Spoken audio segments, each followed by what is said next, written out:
Michael Cohen spent a decade as Trump's high-profile lobbyer, toady, defender, and personal attorney. And then one day he decided that he hated Donald Trump and became Donald Trump's mortal enemy. A big change. How did that happen? Well, Cohen told Congress this week that he had a kind of road to Damascus experience. He was personally and morally offended by what his boss said in two occasions. First, after the Unite the Right rally in Charlottesville, that was the summer of 2017, and later when he watched Trump's meeting with Vladimir Putin in Helsinki, Finland, about a year later. Those two scandals, both of them fraudulent, entirely manufactured by the left and its servants in the media, changed Michael Cohen's mind forever. Democrats must have been gratified to hear that. Michael Cohen is a sensitive progressive now. He is tormented by climate change and his own toxic masculinity. He's basically a one-man crusade against privilege. He's a new man. That's his story.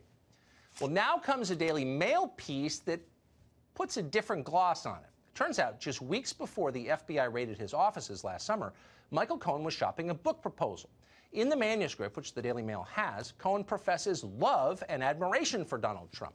In the book proposal, Cohen defends the president against claims that he is, quote, crazy, dumb, paranoid, in over his head, or a liar. All claims that Cohen made this week before Congress. Keep in mind that Cohen wrote the book proposal well after Charlottesville and Helsinki, those scandals that just changed him as a man. Turns out that Michael Cohen is not a very reliable narrator. But too late. He's the narrator the Democrats have chosen, and they're stuck with him. They brought him to Capitol Hill yesterday in the hope, the expectation that he would prove the Russia conspiracy true. He didn't. Instead, he demolished that conspiracy. Nobody on the left wants to admit that, but we have the tape. Let's start with the claim that Cohen held secret meetings with Russian agents in Prague in an effort to steal the 2016 election. On its face, it sounds nuts, but they've been telling you that for years. McClatchy's reporting right now that Special Counsel Robert Mueller has evidence that Trump's personal lawyer and fixer, Michael Cohen, secretly made a late summer trip to Prague during the 2016 presidential campaign. According to two sources familiar with the matter, confirmation of the trip would affirm part of the Steele dossier. When I hear now that there are reports that Mr. Cohen was in Prague, despite his denials, repeated denials, there is more and more indications that there is something here that is far, far from being anything near a witch hunt. So that was John Brennan. Whatever his faults, he was literally the head of the CIA, the most powerful intelligence agency in the world. And as you just saw, he claimed to believe that. Oswald went to Mexico City. Cohen went to Prague. It's the perfect conspiracy. Except that Michael Cohen has never been to Prague. He testified to that yesterday. And by the way, he'd have no incentive to lie about it. You have been to Prague? I've never been to Prague. Never have? I've never been to the Czech Republic. You might balance my time. Never been to Prague, but I kind of like the music. How frustrating it must have been for Adam Schiff to hear that. Never been to Prague. This was the part where Michael Cohen was supposed to admit swapping microfilm with Vladimir Putin in the sauna at the Prague Marriott. Instead, he looked kind of mystified and admitted he'd never even been to the country. Michael Cohen is from Long Island. He pretty much stays there. Okay, let's try this again. How about the claim that Vladimir Putin's agents have video of Donald Trump cavorting with hookers, and that's how they've managed to blackmail Trump into saying nice things about Russia? We've been hearing about that since the day BuzzFeed first claimed it. The most incendiary claim in the Steele dossier was, of course, that a foreign adversary, Russia, has dirt on the President of the United States, exposing the president to blackmail. Is the possibility, the very real possibility, that President Putin holds damaging information over President Trump. What do the Russians have on Donald Trump? Politically, personally, or financially? Yeah. Okay. If there's a hooker tape out there, I think it's fair to assume that Michael Cohen would know about it. He's that kind of guy, a hooker tape kind of guy. Now would probably be the time he'd tell us all about it. But no. Are you aware of anything that the president has done at home or abroad that may have subjected him to or may subject him to extortion or blackmail? I am not, no.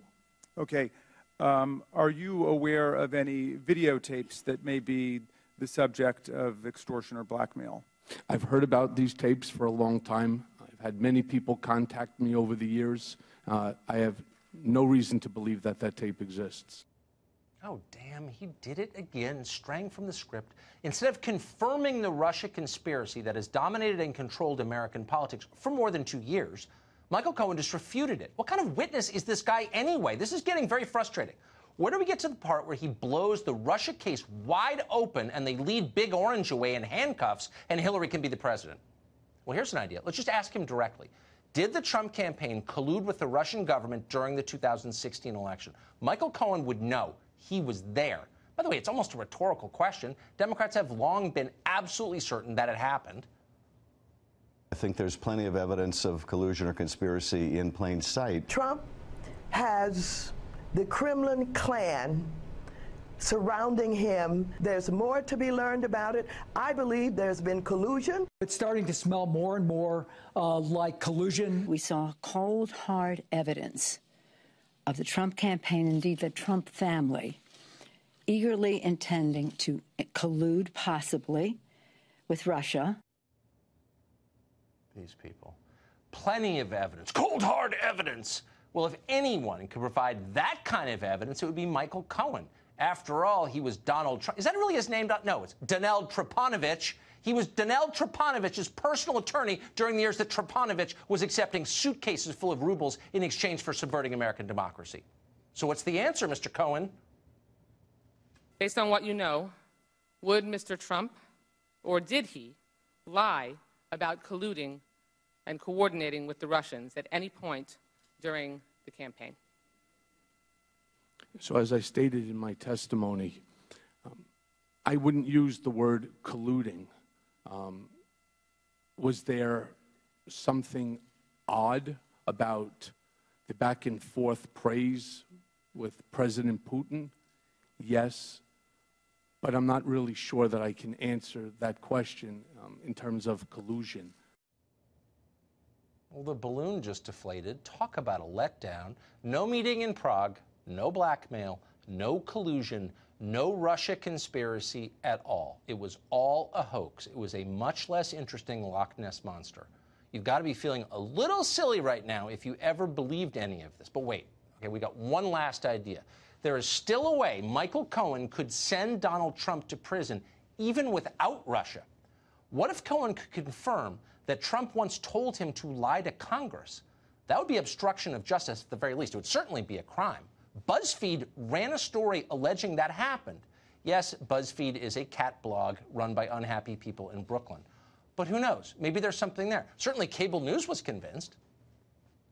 This would be certainly a bombshell information. BuzzFeed's latest bombshell report. The White House is slamming a bombshell report by BuzzFeed. The bombshell report from BuzzFeed. If the BuzzFeed bombshell is true. Bombshell report. The latest bombshell from the cat blog. Our last hope to end this infernal presidency and return to the happy status quo of 2010. Our hopes are on you, Michael Cohen. Did it actually happen? The reveal, please. You lied to those congressional committees, is that correct? Previously? Correct. Yes, sir. You stated that Trump never directed you to lie to Congress, is that correct? That's correct. No. 4 for 4. Michael Cohen strikes out. Game, set, match. The Trump presidency continues. The other team looks despondent. You can hear weeping from the press box. But wait, before we head to the parking lot and drive home, one final piece of business. What about all the lies you just heard? Not from Cohen, from the others. Blackmail, collusion, Russia, Russia, Russia! Are any of the liars who told those lies going to be punished for lying? Is anyone going to lose a job? Or a reputation? Or a contributor contract? Maybe just what happened to Carter Page. That might be enough. Is there any penalty for being relentlessly and recklessly dishonest for 2 solid years? For intentionally misleading the public in the service of a political agenda and a political party, the Democratic Party? Is a single person even going to concede what just happened, much less apologize for it? Of course not. It's Washington. They'll all be promoted tomorrow. You watch.